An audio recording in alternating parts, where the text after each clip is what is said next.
Joia, então, simbora pro simulado, né, gente? 4 de maio, é muito engraçado porque o pessoal tava comentando no vídeo esses dias, né? O vídeo de 2020, que a gente começou a fazer esses simulados aqui, assistindo há um ano atrás os vídeos, né?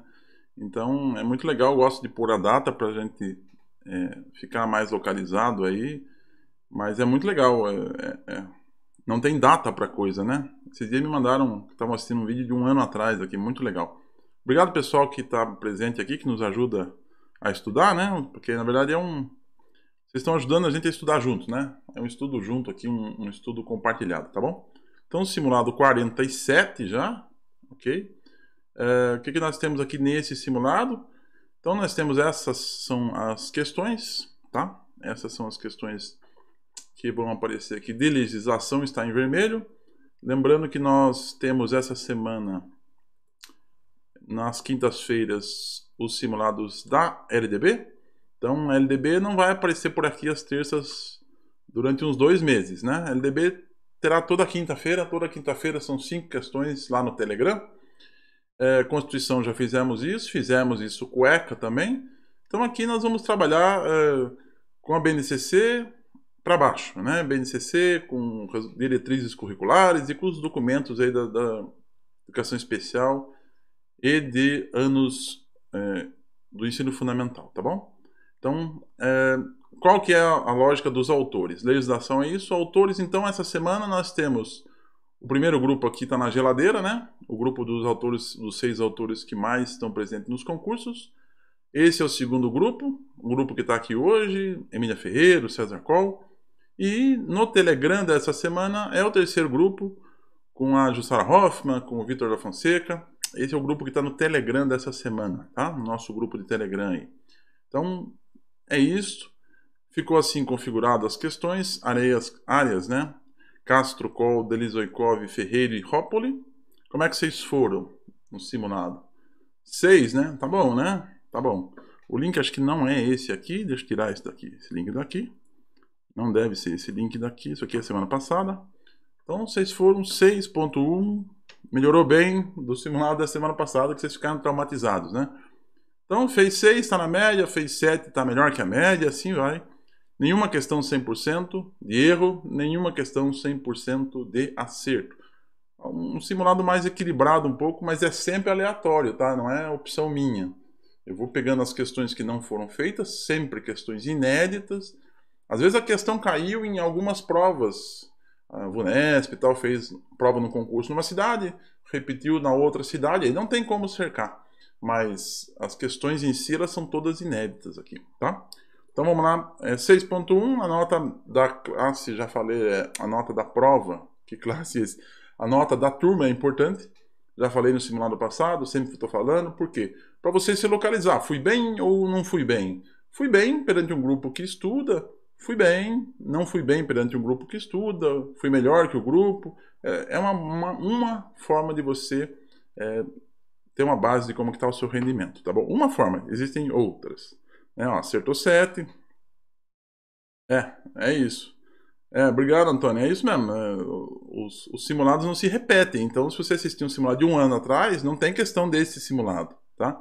O som era muito pior, né? Tem imagem terrível. Mas é isso. A gente vai tentando melhorar cada simulado aqui, tá bom? Então, vamos lá, gente. O que nós temos hoje? Vamos para a primeira questão de legislação, tá? Uma questão de legislação clássica também.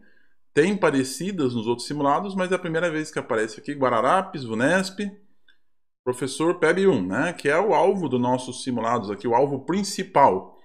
PEB 2 também vai, suporte pedagógico com certeza, e até outros cargos, né, porque a LDB, ela cai em muitos concursos, né, muitos concursos. E essas resoluções também caem em muitos concursos. Vamos lá, então, a 7/2010. Diretrizes curriculares nacionais para o ensino fundamental de 9 anos. A serem observadas na organização curricular dos sistemas de ensino de suas unidades escolares. De acordo com essa resolução, os sistemas de ensino e as escolas adotarão como norteadores das políticas educativas e das ações pedagógicas os princípios. Então, quais são os princípios da legislação? Quando a gente vai fazer os cursos, aí trabalha com aulas, a gente sempre fala isso, né? Olha, a primeira coisa que você tem que saber do que você vai estudar é o aspecto geral dela, né? O que a Délia Lerner quer dizer com o real, possível, necessário, e assim vai. Então, do mesmo jeito aqui, né? O que é essa resolução 7/2010? Quais são os princípios dela? São 3. Quais são esses 3 princípios? Princípios éticos, políticos e estéticos. Princípios da dignidade, da diversidade e da igualdade. Ficou meio esquisito esta, hein? Princípio da multiculturalidade, é trava-língua isso, da liberdade e da equidade. Princípio da solidariedade, da autonomia e da igualdade. Princípio da sustentabilidade, da criatividade e da liberdade. Esta, não chegou atrasado não, estamos na primeira questão. Esta é uma questão que precisa da leitura, precisa saber quais são os 3 princípios, porque deu para reparar que todos são 3, né? 3 princípios aqui são os éticos, políticos e estéticos. Aqui, quem não lembra-se dos PCNs e tal, ética, política e estética, né? Vai explicar depois, são conceitos clássicos aqui, tá? Dessa questão que está presente nessa resolução. A média foi 6.1, tá, Dinei? 6.1 foi a média, acertou 9, né? É isso aí. Né? Acertou pouco, né? Acertou 9, porque né? Tem que acertar 10, né? Então vamos lá. Correção, então, olha lá, 80% acertaram. Obrigado, porque o pessoal está respondendo rápido. Eu consigo fazer esse slide aqui rápido, né? Meio-dia já dá para tirar 15 respostas. Tendo 10 respostas já é suficiente.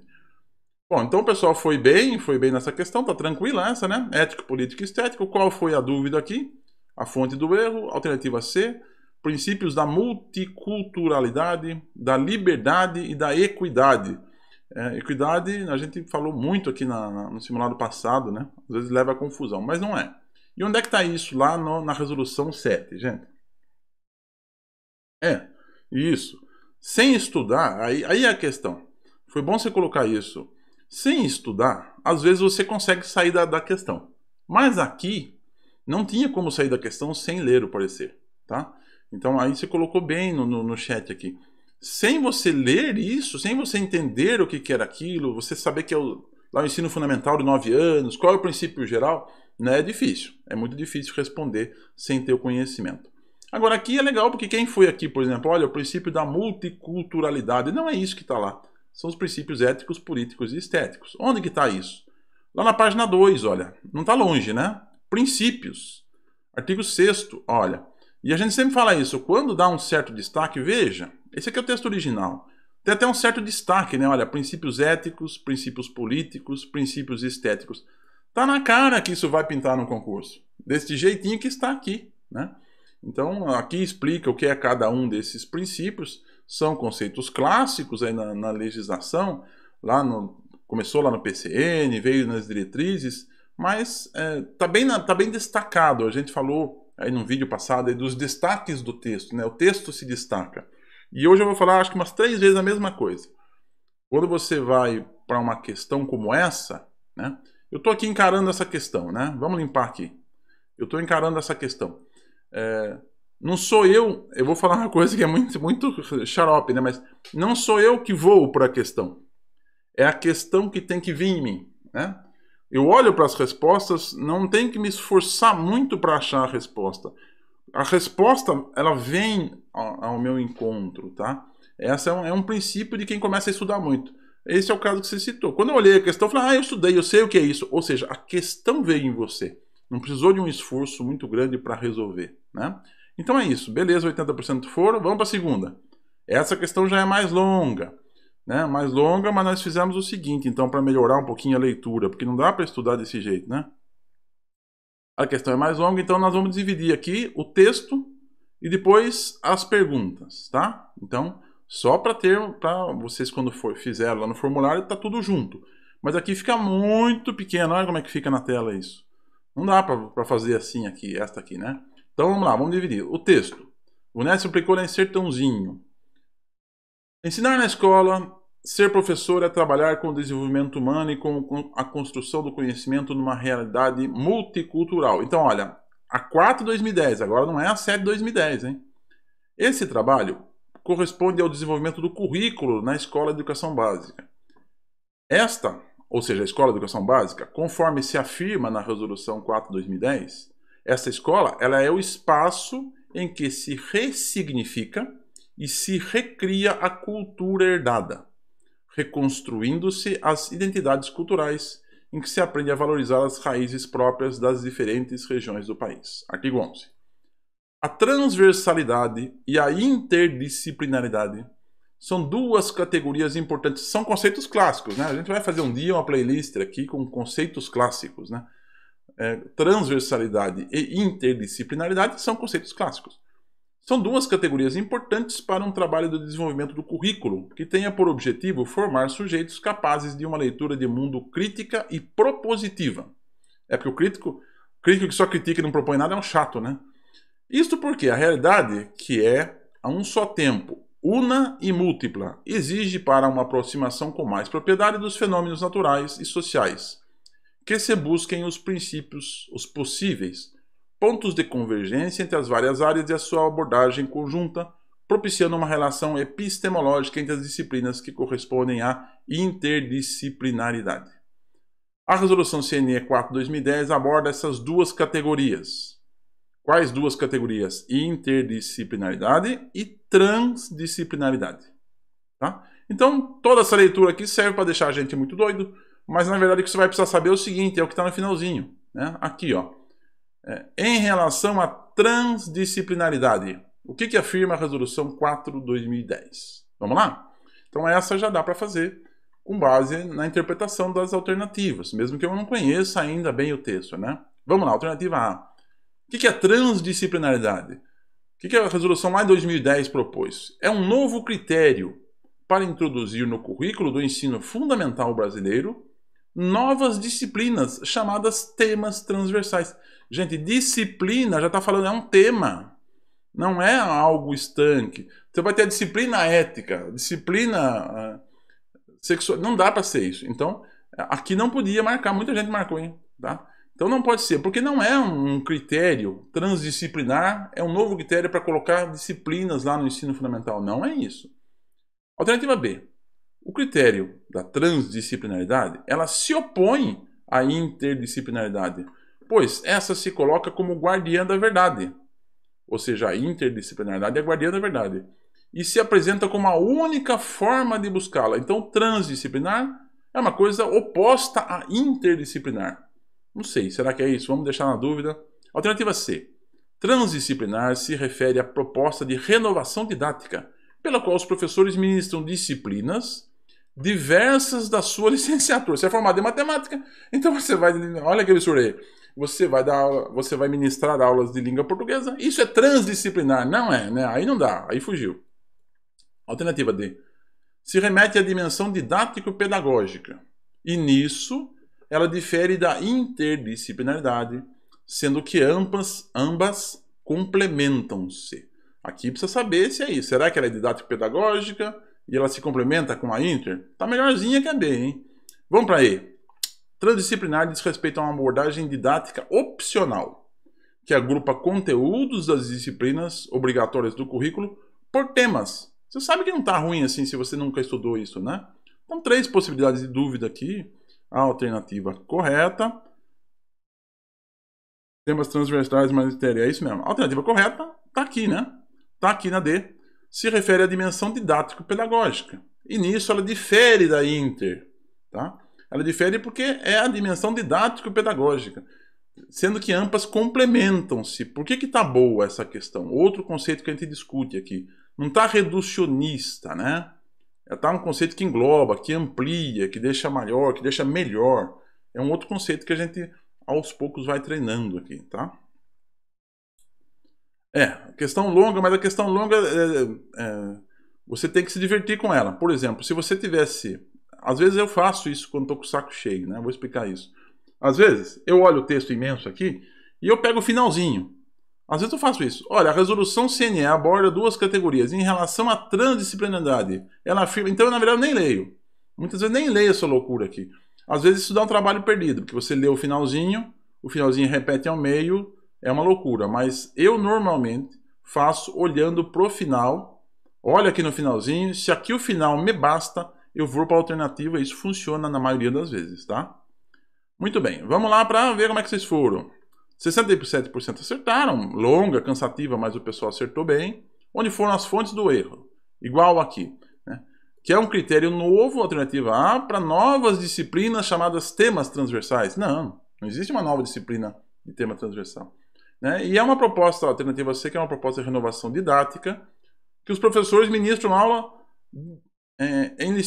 em disciplinas diferentes das suas licenciaturas. O português vai administrar matemática e isso é transdisciplinar. Não é. O que é? Olha lá.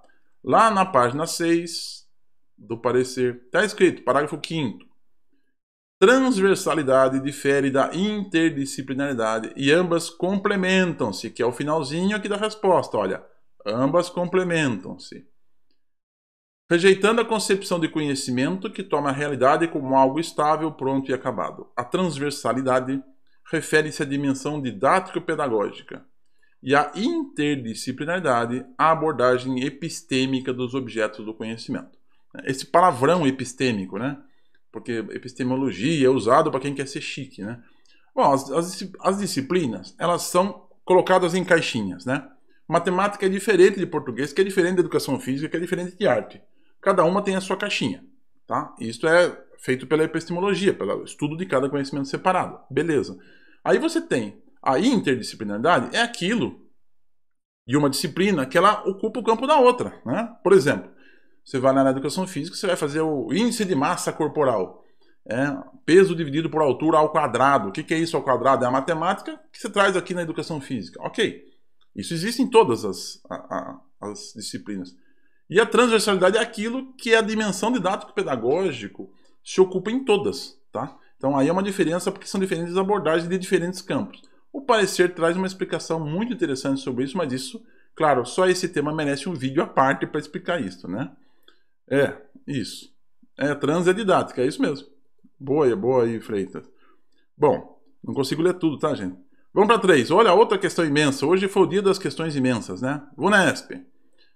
Então, diretrizes para atendimento educacional especializado. Define que os alunos com deficiência, transtornos globais do desenvolvimento e altas habilidades de superdotação sejam matriculados nas classes comuns, vocês estão enjoados de me ver falar isso, do ensino regular do atendimento no AE, da rede pública ou de instituições comunitárias. No simulado passado eu fiz uma briga por causa disso aqui, né? Confessionais ou filantrópicas sem fins lucrativos. Agora vem uma parte interessantíssima, porque essa questão, talvez, do simulado, das 10 questões, é a questão que tem a maior utilidade prática no dia a dia, tá? Com relação à elaboração e execução do plano de atendimento educacional especializado. Cada aluno tem que ter o seu plano. Seu plano. Quem é que vai fazer o plano? Aí que é a questão. A mesma resolução estabelece que a competência legal. Quem que faz o plano para o aluno? Quem é que faz? Vamos lá. Alternativa A.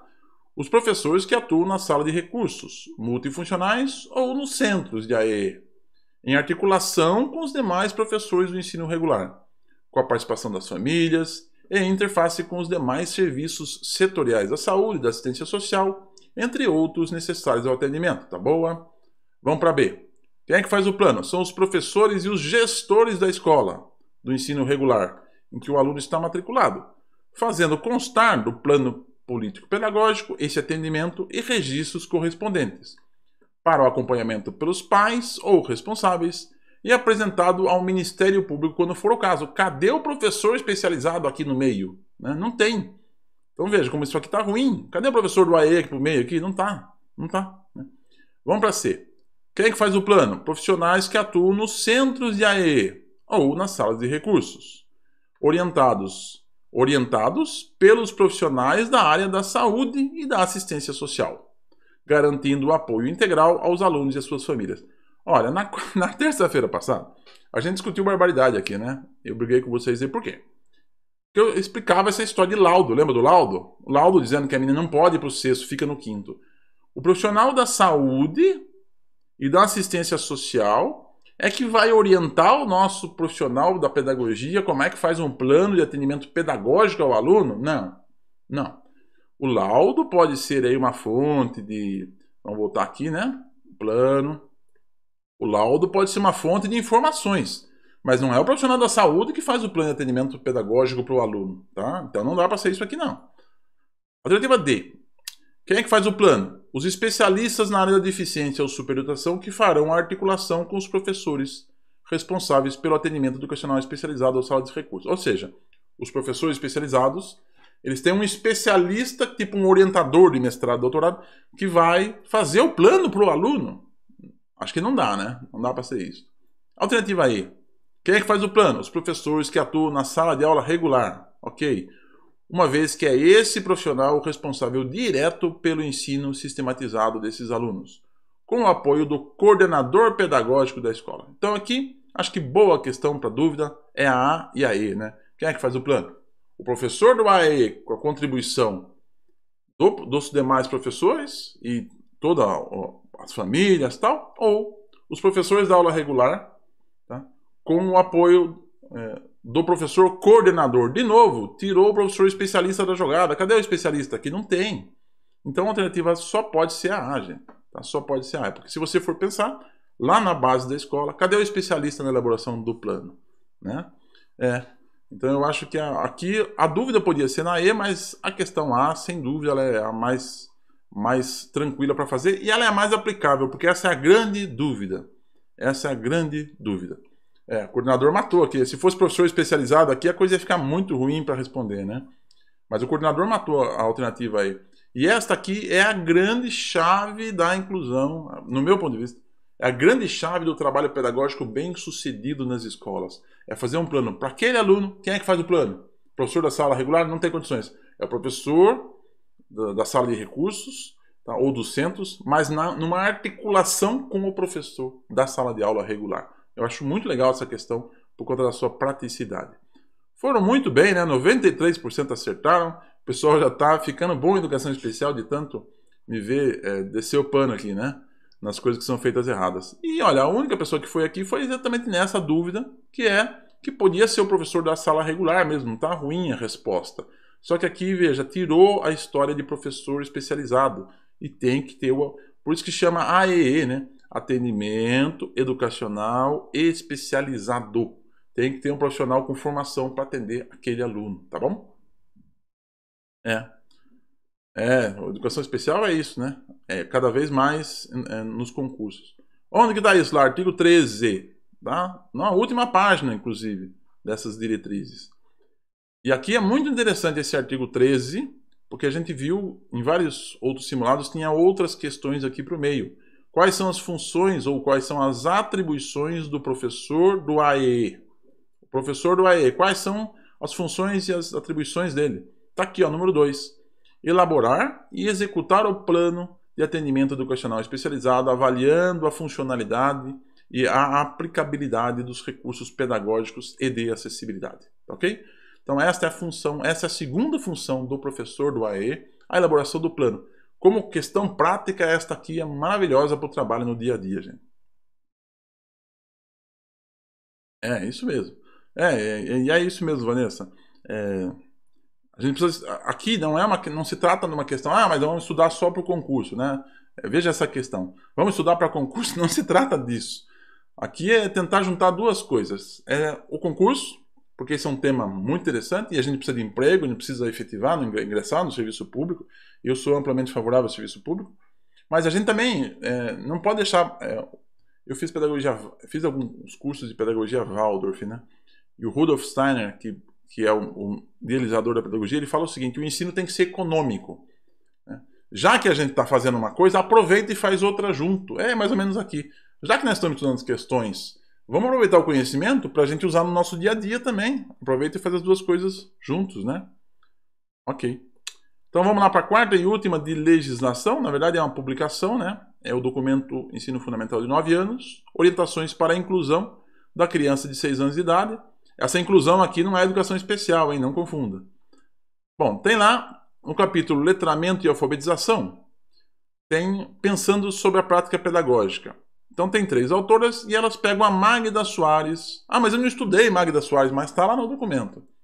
E explicam um conceito muito clássico, talvez o mais clássico conceito que exista nos concursos de PEB1, gente.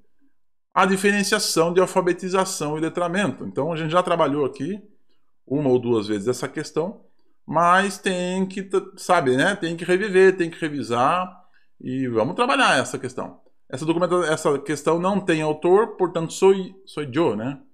Alfabetização. O que é alfabetização? Ela corresponderia ao processo pela qual se adquire uma tecnologia, a escrita alfabética, e as habilidades de utilizá-la para ler e escrever. Então, alfabetizar é ler e escrever? Ok? Tá bom, tá simplinho, mas tá bom, né? Letramento corresponderia a compreender o funcionamento do alfabeto, memorizar as convenções letra-som e dominar o seu traçado, usando instrumentos como lápis, papel ou outros que os substituam. Será que é isso? Alfabetização. Voltou lá para perturbar o cérebro de vocês, né? Alfabetização relaciona-se ao exercício efetivo e competente da tecnologia da escrita, nas situações que precisamos ler e produzir textos reais. Será que é isso que está falando, esse parecer? Esse documento, né? Não é parecer. Alfabetizar e letrar são duas ações distintas. O ideal seria primeiro alfabetizar, gostei desta, ou seja, ensinar a ler e escrever e depois iniciar as práticas de letramento que se dá no contexto das práticas sociais de leitura e escrita. Gostei dessa. Sim, gostei dessa, porque fiz para pegar mesmo, né? O cara olha aqui, a pessoa olha aqui na D e fala, isso mesmo, primeiro alfabetiza, depois lê. Ok, então, mas não é nada disso, é a primeira lá em cima, tá? E já viu, né? Já viu, já é feito para pegar mesmo, por quê? Porque aí aprendeu, né? Aprendeu, claro que essa aqui fui eu que fiz, eu saberia exatamente quais são os problemas. Vamos lá para a correção primeiro? Bom, consegui pegar vocês todos, né? 27% só acertaram. A maioria foi lá embaixo. Isso, Freitas, é exatamente isso. Esse é o conceito que eu tentei. Peguei essa questão e falei, isso precisa ser batido de novo com o pessoal. Né? Isso precisa ser batido de novo com o pessoal, porque essa ideia aqui, de que são duas ações distintas, precisa ser melhorada, né? No meu ponto de vista. Para o pessoal que faz concurso, que usa esses dois conceitos clássicos. Talvez o conceito mais clássico que existe, hein? Talvez o conceito mais clássico seja a diferenciação entre alfabetização e letramento, ok? Por isso eu cacei do texto isto aqui. Muito bem, então vamos lá. Vamos para a correção. E aí a gente vê que as pessoas têm essa ideia. Não, primeiro alfabetiza, depois faz o letramento. Inclusive, muito que se pegou da obra do Paulo Freire tá esta coisa, né? Algumas pessoas fazem essa interpretação errada, tá? Então vamos lá. Vamos para a correção, porque aqui é o mais interessante. A alfabetização corresponderia ao processo pela qual se adquire uma tecnologia, a escrita alfabética e as habilidades de utilizá-las para ler e escrever. Está aqui. É a primeira frase, olha. Está aqui, para ler e escrever. Está aqui. Tá? E aqui. Dominar tal tecnologia envolve conhecimentos e destrezas variados, como compreender o funcionamento do alfabeto, A, B, C, D, assim vai. Memorizar as convenções letra-som, né, K, e dominar o seu traçado. Como é que escreve? Como é que começa? Isso é alfabetização. Usando instrumentos como lápis, papel ou outros que o substituam. Então, o que eu fiz? A A e a B, aqui não tem nada de letramento, é a continuidade, olha. Então, alfabetização é dominar a tecnologia, né? E o funcionamento do alfabeto, memorizar as convenções de letra-som, nenhum problema com memorizar. Utilizando lápis, papel ou outros. Então, aqui está a alfabetização. Está na página 70 desse documento, que é gratuito. Belíssimo, né? Muito bem. Já o segundo, letramento. Letramento. Opa, deixa eu apagar uma coisa errada aqui. Ninguém merece colocar coisa errada. Aí. Letramento. Relaciona-se ao exercício efetivo e competente daquela tecnologia da escrita. Então você vai pegar aquela tecnologia que é a alfabetização, tá? E vai fazer o exercício competente e efetivo dessa tecnologia nas situações em que precisamos ler e produzir textos reais. Está aqui. Né? Nas situações em que precisamos ler e produzir textos reais. Então aqui está o letramento. Tá? Foi aqui a grande confusão. Só que, né? E aí, deixa eu terminar aqui. Memorizar as convenções de letra-som, dominar seu traçado. Isso aqui é alfabetização. Alfabetizar e letrar, aqui que vem a questão. Tá? Vou dividir aqui. Aqui que é o problema, porque se eu paro a leitura aqui e leio, alfabetização é isso, é dominar a tecnologia. E letramento é usar a tecnologia para produzir textos. O que acontece nesse momento? Eu estou imaginando que são duas coisas diferentes. Elas são duas coisas? São, olha lá, são duas ações distintas. Deixa eu apagar. Deixa eu apagar aqui. São duas ações distintas, ok. Mas não inseparáveis. Ao contrário, o ideal seria alfabetizar letrando. Está aqui. Ou seja, ensinar a ler e a escrever no contexto das práticas sociais de leitura e escrita. Foi exatamente isso que o Freitas colocou aqui, né? Não, mas a questão é assim, tem que fazer para errar, gente. O problema não é isso. Se eu vou fazer uma questão, eu tenho que fazer para vocês errarem. Por quê? Para vocês nunca mais esquecerem. É básico. Tá? Então, alfabetização e letramento são duas ações distintas? São. Tá? Mas o ideal é o quê? É alfabetizar letrando.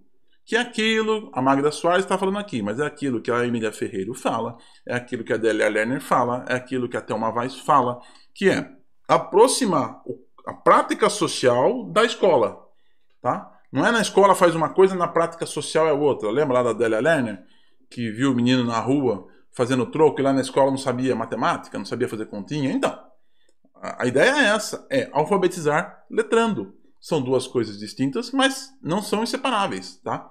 Então é isso que eu quis trazer para vocês. Consegui, né? Porque faz você errar. Errou, você pega a corda, vai ver por que errou. Por quê? Porque foi aqui dizendo o seguinte, né? Primeiro ensina a ler e escrever, depois inicia o letramento. Não. Vai as duas coisas juntas, tá? As duas coisas juntas, ok? Então vamos lá, porque vocês ficaram bravos no chat aqui, né? Então, essa banca é difícil.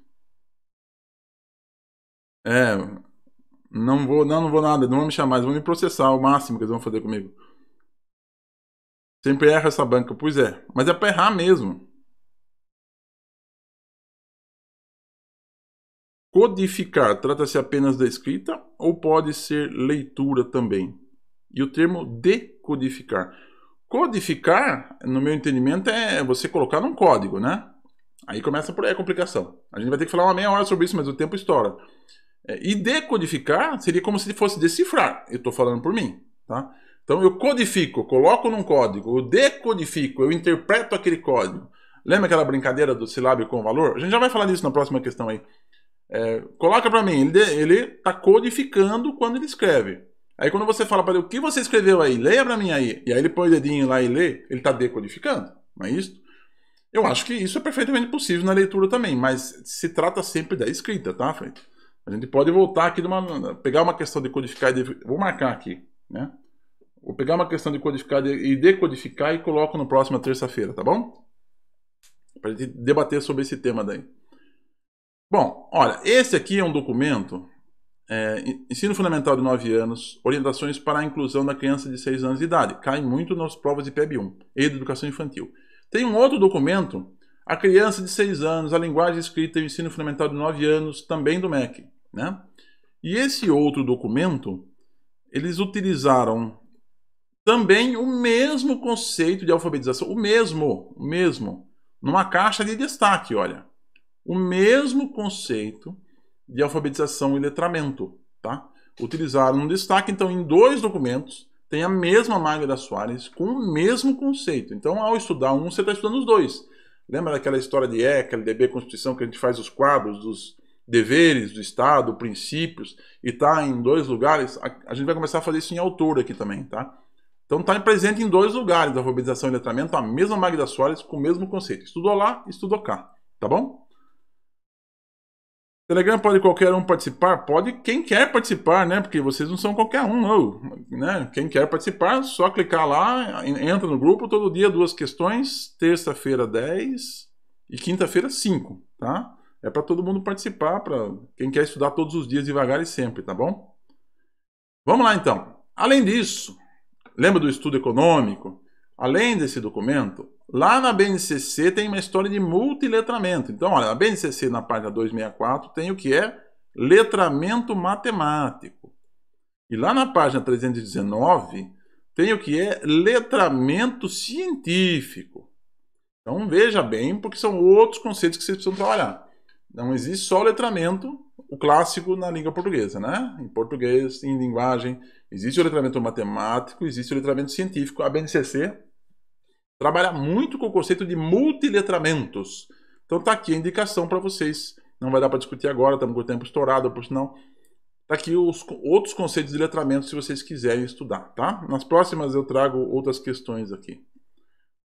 Vamos lá. Quinta questão, no meio, hoje estamos com o tempo estourado. Celina Arias, Unesp, destacou que na Conferência Nacional de Educação Básica, promovida pela Conferência Nacional dos Trabalhadores em Estabelecimentos de Ensino, educação é. O que educação é? Educação é processo e prática social constituída e constituinte das relações sociais mais amplas, processo contínuo de formação e direito inalienável do cidadão. Veja que a alternativa chique, né? Chique. Tá? Eu lembrei aqui no processo contínuo das alterações da Constituição e da LDB, né? Educação ao longo da vida, a última alteração de 2020 da Constituição, por sinal, direito inalienável, né? E relações sociais mais amplas. Quando fala lá no artigo 1º da LDB o que é educação, está muito próximo da LDB e Constituição aqui, né? Bom, educação é atividade própria e específica das instituições públicas de ensino. Particular não faz educação, então, beleza. Com vistas à formação integral do cidadão. Tá ruim esse públicas aqui, né? Tinha que ser públicas e privadas, mas não é educação, não é só educação escolar e instituições de ensino, mas não públicas. Está muito reduziu, aquele conceito que vocês falam. Reduziu é fria. Vamos lá para C. Educação era uma prática destinada a grupo de pessoas da mesma faixa etária, com objetivos gerais e específicos pré-determinados. Essa reduziu ainda mais, né? Reduziu muito. Não. Educação é só educação, hein? Não é nem educação escolar. Não é só isso, não. O que é educação? É o convívio entre as pessoas em diferentes espaços, lugares e tempo, com o objetivo de proporcionar experiências diferenciadas ao cidadão. A palavra diferenciadas aqui é que complica o meio de campo. Por quê? Porque tá boa a questão, mas diferenciadas. As mesmas experiências, nós estamos aqui com mesmas experiências, não se resolve, mas aqui ainda está mais ou menos, né? Vamos para a última. Educação é uma atividade voltada ao desenvolvimento de pessoas, de modo que contribuam para... Deixa eu sumir aqui. Esqueci que eu tenho que sumir de vez em quando. A atividade é voltada ao desenvolvimento das pessoas, de modo que contribuam para a construção de uma sociedade. Tá bonita, hein? Tá chique esta. Então uma dúvida podia ser aqui ou lá em cima, naquela que eu mais identifiquei com a legislação, inclusive, né? A resposta correta é a alternativa A mesmo, tá? Segundo a Celina Arias, está lá no slide dela. Então, embora essa aqui esteja boa, atividade voltada para o desenvolvimento das pessoas, de modo que contribuam para a construção de uma sociedade, né? Se fosse desenvolvimento da sociedade, talvez estaria um pouco melhor. Não está ruim aí, não, mas a alternativa correta é a A, né? Como é que o pessoal foi? Então, 80% foram na A, aqui, e realmente o pessoal foi aqui, essa foi a fonte do desvio, né? De baixo. Atividade voltada ao desenvolvimento das pessoas, de modo que contribuam para a construção de uma sociedade. Não está ruim a questão, mas olha aquele conceito que a gente traz aqui para vocês. A primeira, eu chamo de chique, né? Mas a primeira está mais encorpada. Ela vem mais forte, com mais argumentos, tá? Mais argumentos. Por isso ela é a correta. E tá lá, ó. Né? Ela traz que educação é processo e prática social constituída e constituinte das relações sociais mais amplas, um processo contínuo de formação e um direito inalienável do cidadão. É bom sempre marcar essas palavras, né? Isso eu também sempre falo aqui, marca a palavra diferente, de um vocabulário diferente do que a gente utiliza no dia a dia, porque aí quando você for para a alternativa, esse vocabulário diferente vai te fazer muita diferença no seu texto, né? O neologismo. Esse texto também está lá no link comunidade aqui no YouTube, hein? Clica no comunidade aí. Esse texto eu acho que deve estar lá, assim, se não tiver, vocês colocam nos comentários dos vídeos aí, porque é um texto gratuito, né? Pois bem, vamos para a sexta, hein? Passamos do meio, mas estamos atrasados hoje.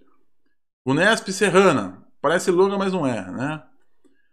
Ao longo das últimas décadas, a criança foi sendo deslocada da periferia para o centro da família.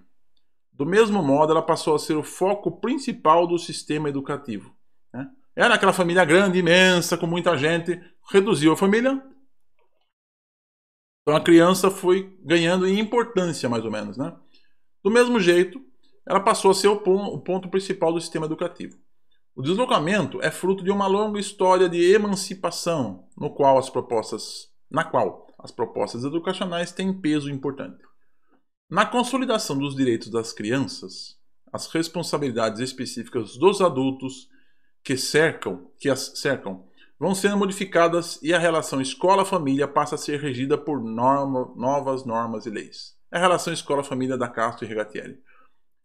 Então, essa relação escola-família, tais discussões, de acordo com as autoras, precisam ser incorporadas à formação inicial e continuada de professores, gestores escolares e educacionais, a fim de que eles tenham uma compreensão mais acurada do quê? O que os professores precisam entender? Essa é a história, né? Nós já tivemos uma questão muito parecida com esta aqui. E eu falei num certo ponto.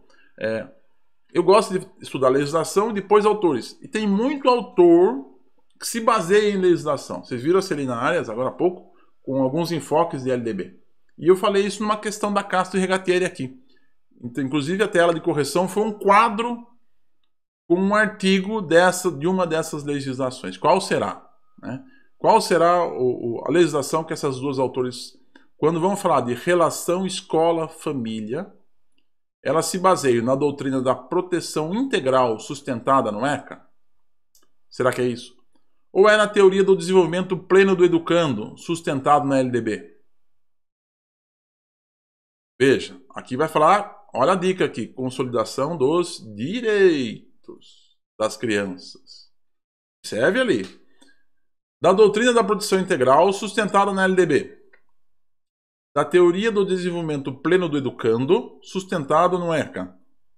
Ou das normas de proteção aos menores em situação de risco irregular estabelecida na Carta Internacional dos Direitos da Criança de 1987. Na correção da Castro e Regatieri que nós fizemos aqui nos simulados, tinha um quadro do artigo 53 do ECA. Então, falei até, olha, as autoras selecionaram o quadro do ECA. Né? Eu vou até trazer para vocês daqui a pouco esse quadro, quer ver? Vamos fazer diferente hoje. Hoje vou fazer uma coisa que eu faço em aula com o pessoal. Eu vou trazer o quadro das duas autoras. Elas trouxeram o quadro do ECA. Quer ver? Vou passar para vocês aqui. Para vocês, olha aqui. Num dos simulados, deixa eu trazer para cá. Num dos simulados foi esse quadro aqui, ó. Olha o quadro aqui, ó. E eu falei, olha o quadro do ECA. As autoras, olha, falaram muito dessa aplicação do ECA. Esse aqui, ó, página 28 do trabalho delas. Olha o quadro, trouxeram até o quadro do ECA aqui para mostrar que elas fazem uma aproximação muito grande do ECA. Falei isso no simulado passado, tá? Para associar que Castro e Regatieri usam o ECA, tá, gente? Bom, como é que vocês foram? Vamos lá. 27% só acertaram. Pouca gente, né? Pouca gente. Olha, direitos dos alunos. Mostrei o quadro. Eu fui fazer essa questão, lembrei do quadro do ECA, né?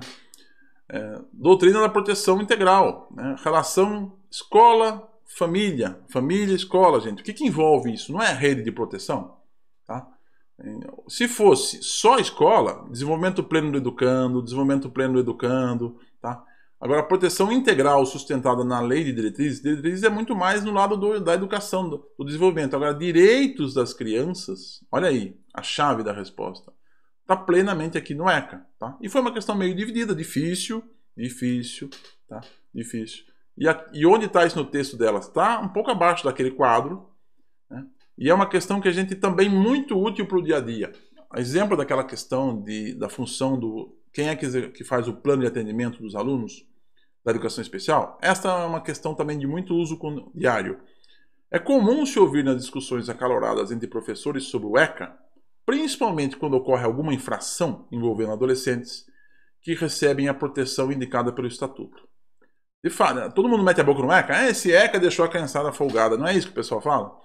De fato, a respeito de ser exercido uma mão dupla, ou seja, não apenas crianças e adolescentes têm direitos a serem respeitados, mas também seus educadores e demais profissionais. Ou seja, está todo mundo lá no ECA incluído. As discussões em torno do tema devem ocorrer a partir de uma compreensão acurada da doutrina de proteção integral, que precisa estar incorporada à formação inicial e continuada de professores, gestores escolares e educacionais. Então, essa história da proteção integral, doutrina que está lá no ECA, muito criticada, né? Muito, aquela fala acalorada, né? Entre os professores sobre o ECA. Ah, o ECA trouxe isso, o ECA trouxe aquilo. E aí, aqui a Cássia Regatelli fala que, olha, isso é porque falta discussão do tema, falta uma compreensão do que é essa doutrina da proteção integral da criança, tá bom?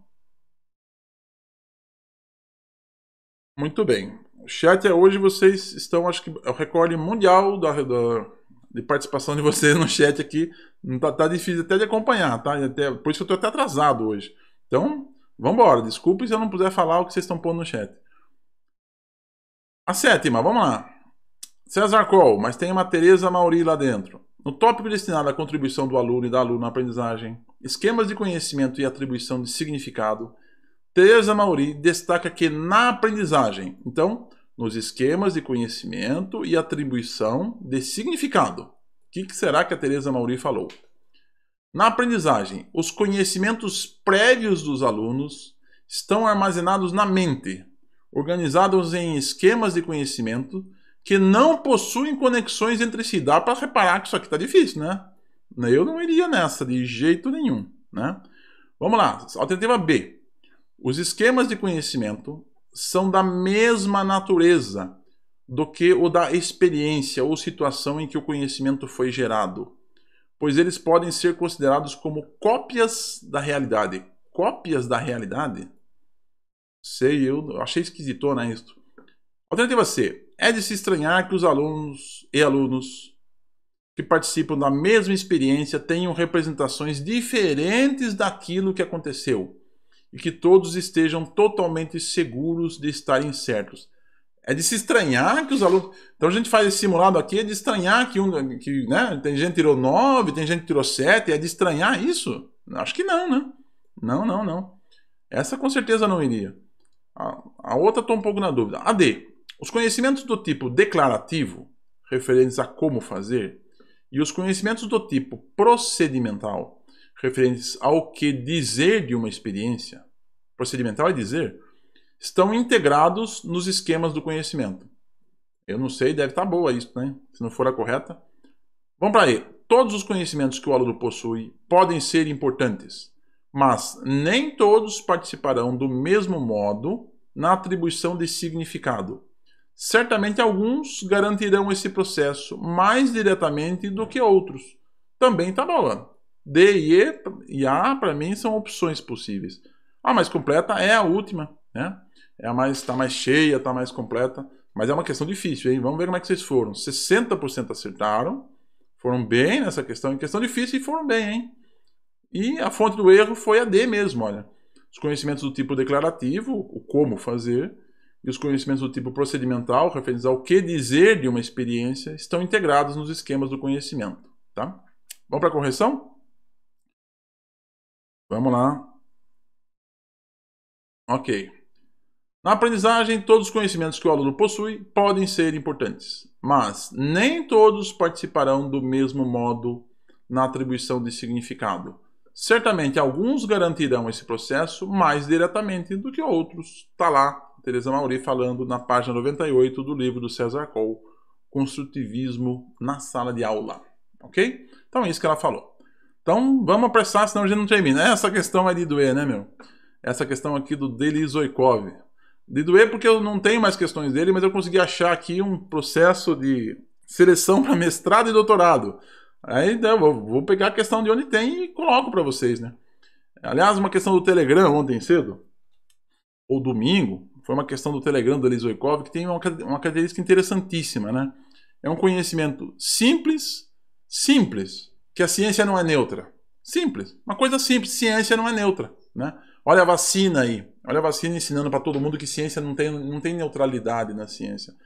E a questão é quase impossível de você fazer, porque você não está acostumado com esse tipo de coisa, né? Esta aqui é outro exemplo, olha, vamos lá. No livro de ensino de ciências, Fundamentos e Métodos, de Delis Oikov, Angote e Pernambuco, no capítulo em que discorre sobre o aluno sujeito do conhecimento, os autores afirmam que reconhecer o aluno como foco da aprendizagem significa considerar que os professores têm um papel importante de auxílio em seu processo de aprendizagem. Sim, o aluno é o foco, mas o professor tem um papel importante. né? No começo, o construtivismo foi mal interpretado nisso, né? Nesse contexto, analise as assertivas abaixo com base no sujeito do conhecimento, com base no sujeito. Quem é o sujeito? O aluno. No entorno e na sua aprendizagem, apresentado pelos autores. Então, vamos lá. Caixa de combinação, nada que nos ajude. A 3 quase bateu em todas, mas não bateu. Vamos ver. Alternativa A. O aluno é o sujeito de sua aprendizagem. É quem realiza a ação, e não alguém que sofre ou recebe uma ação. Então aqui a coisa se complica porque eu tenho que fazer uma opção, né? O aluno é o sujeito da sua aprendizagem? O construtivismo diz que sim, né? E aqui é um autor que tem essa... Olha, o aluno como foco da aprendizagem e tal. É quem realiza a ação, e não alguém que sofre ou recebe uma ação. Aqui é a distinção da educação bancária do Paulo Freire, né? Então o aluno é o sujeito da sua aprendizagem, é ele que realiza, e não é só alguém que sofre ou que recebe alguma ação do professor. Lembrar que esses autores trabalham na metodologia daquilo que eu chamo projetos, né? Eles chamam de três, o que eles chamam? 3 momentos pedagógicos. Mas para mim, nada mais é do que projeto, no meu entendimento, né? Então é isso. Para mim, bom, a alternativa A está correta, correta. Se a A está correta, no ponto de vista, né? Ele é alguém que... Ele é o sujeito da aprendizagem, ele não só sofre ou recebe uma ação. Então a 1 está correta. A 1 está correta, não tem a 1 aqui e não ajudou em nada, né? Vamos para 2. O professor deve considerar a tradição. Vou considerar a tradição. A sua experiência prévia como aluno, pensa isso, né? Eu fui aluno, meu Deus do céu, na década de 70 do século passado. O que eu vou trazer de lá? A exposição e a memorização, esta palavra condenada pelos construtivistas. Então aqui tem exemplos para dizer o seguinte, não podia ser a 2, né? A 2 está navegando em mar ruim, porque trazer a experiência prévia de aluno para o ensino e a memorização está ruim demais, né? Então a 2 não vai dar. Então 2 não dando, elimina 2 aqui e elimina todas, estão corretas. Agora a 3 está nas duas opções. Portanto, o que vai decidir a jogada é a 4. A 3 eu não preciso ler. O que vai decidir a jogada é a 4. 4 está certa, 4 está errada. Vamos lá. O espaço escolar deve ser considerado como o ambiente primordial de aprendizagem, pois faz parte do repertório social mais amplo, onde o indivíduo tem acesso à informação de forma abrangente. Gente do céu, é no espaço escolar que o indivíduo tem a informação mais abrangente? Olha lá a Adélia Lerner até uma vez criticando que aquilo que está lá fora, acabamos de falar aqui, né? Aquilo que está lá fora, ele sabe fazer troco na rua, mas quando chega na escola não serve para nada aquele conhecimento. É ao contrário, né? O conhecimento mais abrangente está fora do espaço escolar. Dentro do espaço escolar é o conhecimento mais restrito, então a 4 está errada. Uma questão dificílima, né? Então, a alternativa correta é essa, a B, que comporta só a alternativa 1 e 3.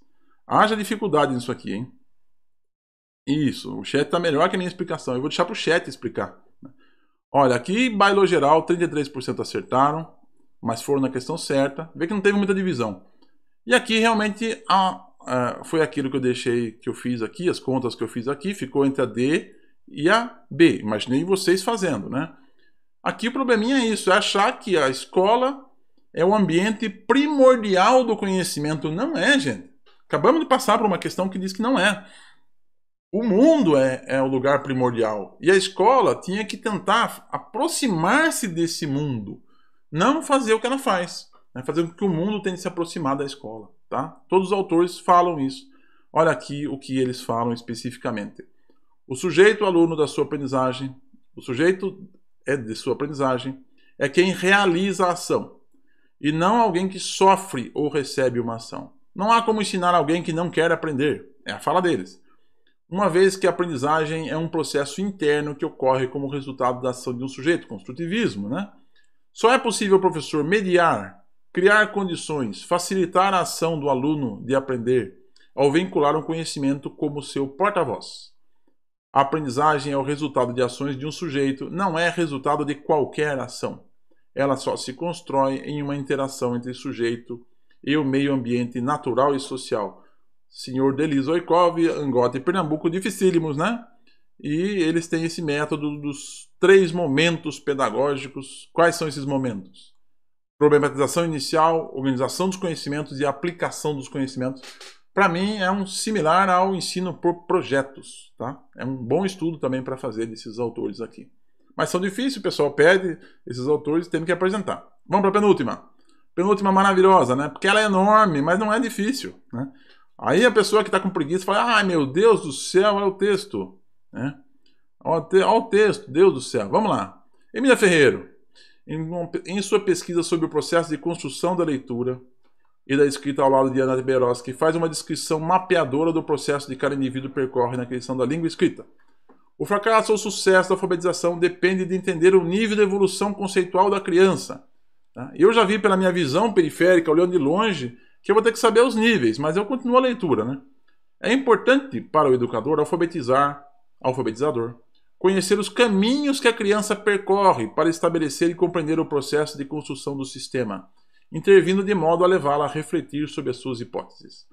De acordo com os níveis de evolução da escrita, podemos dizer que, agora sim, esta é legal, essa é outra questão que PBU não pode errar, hein? Pré-silábico, vamos ver a caixa aqui, somente a 1 e 2 estão incorretas, tem que tomar cuidado com esses in aqui. Vamos embora. Pré-silábico, a criança não diferencia o desenho da escrita, perfeito, e não dá nenhum significado ao texto. Ela pensa que os desenhos dizem os nomes dos objetos. Faz lá o rabisco, né? Eu fiz até um filminho de alfabetização com um dos meus filhos. Exatamente isso aqui, né? Não diferencia o desenho da escrita. Não dá nenhum significado ao texto. Né? A garatuja, que chama. Ele é pré-silábico? Então a 1 está correta. Correto. Então vamos para a nossa caixinha. Todas estão corretas. Somente a 1 está correta. 2 e 3 estão incorretas. Portanto, a 1 está correta. Segue. Somente a 4 está incorreta, portanto a 1 está correta, segue, não adiantou nada. Nível silábico, vamos lá. Sílabas. Diante dos conflitos da hipótese silábica, a criança descobre que o esquema de uma letra para cada sílaba não funciona. Ele escreve lá, cavalo, A-A-O, cavalo. Daí ele fala, né, vou até fazer aqui, ó, cavalo, A-A-O, cavalo. Daí ele fala, tem coisa errada aqui. Né? Emília Ferreira adverte que o adulto mal informado poderá nesta fase achar que a criança está omitindo letras, o que não é verdade. Então ela está escrevendo cavalo. Vamos apagar. Vamos apagar aqui. Está escrevendo cavalo. Daí ela escreveu aqui cavalo. Mas ela percebe que está errado. O que ela resolve fazer? Ela resolve fazer isso aqui, ó. Cavalo. Então, ela escreve aqui e fala cavalo. Né? E juntou meu A aqui com o. Deixa eu apagar aqui. Então, assim que ela vai fazer nessa etapa, não é isso? Ela vai... É o famosíssimo come letra. Come letra. Cadê o A daqui? Não tem. Então, o adulto mal informado, pra caramba, mal formado, mal capacitado, achar que a criança está omitindo letras. É o come letra. Come letra. O que não é verdade. A criança está acrescentando. Ela acrescentou o K, ela acrescentou o L aqui. Ela não tirou o A. Ela colocou o A e tirou. Não. Ela acrescentou as outras letras. Ok, só que isso aqui não é o silábico. Isso é o silábico alfabético. O come letra é o silábico alfabético. Não é o silábico. Tá? Já está silábico com o valor. E está colocando mais a sílaba. Então ele é o silábico alfabético. Portanto, a 2 está errada. Errada. 2 estando errada, todas as corretas não dá. Somente a 1 está correta, pode permanecer.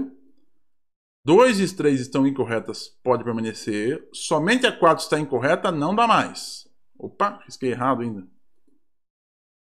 Somente a 4 está incorreta, não dá mais, tá? Aqui, vamos cancelar isso aqui. Ok, vamos para a próxima. Silábico alfabético, que é este aqui. Silábico alfabético é este, é o come letra.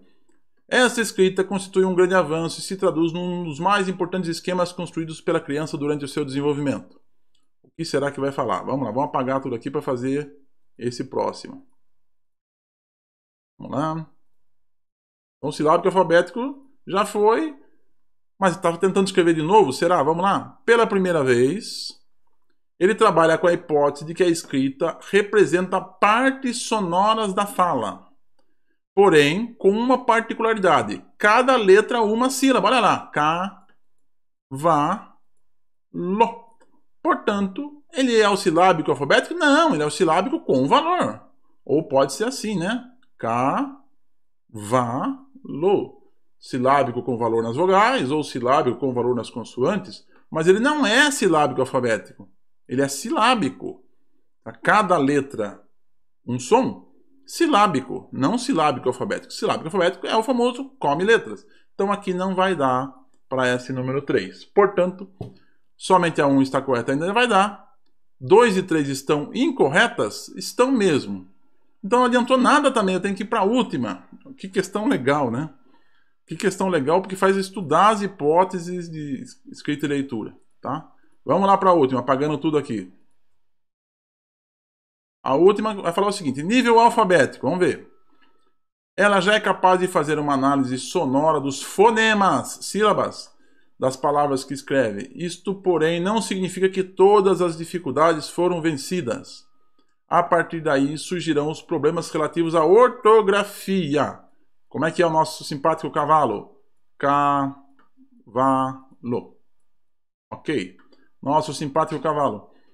Entretanto, trata-se de um outro tipo de dificuldade que não corresponde ao do sistema de escrita que ela já venceu. Agora é um outro tipo de dificuldade. É o alfabético? É o alfabético. Esse não é o silábico alfabético. O silábico alfabético é o come letra. Portanto, a quase está correta. Portanto, é a alternativa C. Ultra trabalheira, né? Mas é uma questão divertida. E todo alfabetizador tem que saber se virar nessas questões assim, né? 60% acertaram, tem muito alfabetizador na sala. Muito alfabetizador aqui do teste. E as fontes do erro foram A. Todas estão corretas? Não estão corretas, não. Olha o come letra aqui, né? Omitindo letras. Come letra é o silábico alfabético. E aí, cada letra, uma sílaba, não é silábico alfabético, é silábico, com valor sonoro, como queiram, né? Então aqui foi erro. E a alternativa D, que só a 4 está incorreta, a 4 está correta. É que às vezes a pessoa, né, se a pessoa escrever isso para quem não é alfabetizador, vai falar, tá doido, essa criança é analfabeta, né? Ela não está alfabético ainda, portanto a 4 estaria errada. Se o raciocínio foi esse, é isso mesmo, tá? Tá errado. Bom, o menor resumo que eu achei para as 4, não vou trazer aqui o psicogênese, né? O melhor resumo que eu achei foi esse da Nova Escola. Já está até no link desse vídeo, este artigo aqui. Pré-silábica. Não relaciona a letra com som. Ponto. Silábico, é esse o nosso caso. Interpreta a letra à sua maneira, atribuindo o valor da sílaba a cada uma. Silábico alfabético. Mistura a lógica da fase anterior, ou seja, cada letra tem um som, com a identificação de algumas sílabas. Por que algumas? Porque é o come letra. É o come letra, é o cavalo, sem A.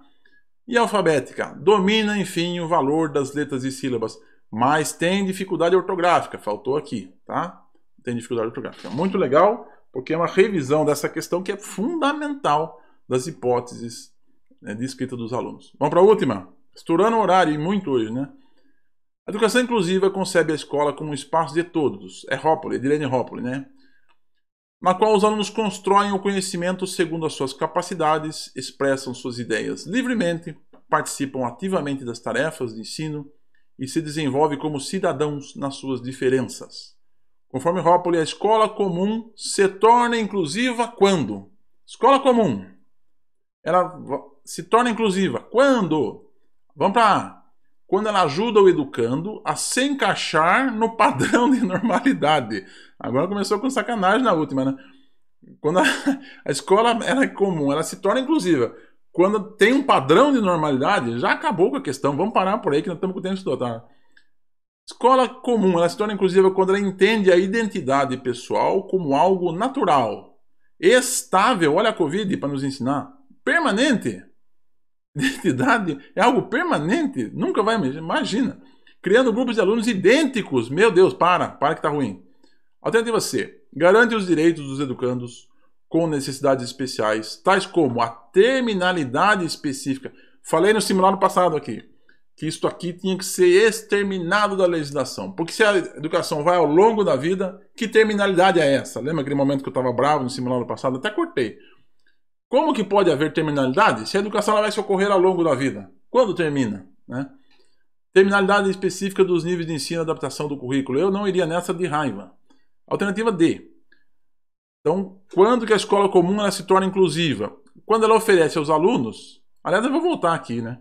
A escola comum, ela se torna inclusiva quando ela dá terminalidade no aluno, ela fala tchau, acabou. Aí ela se torna inclusiva. Olha que alternativa ruim.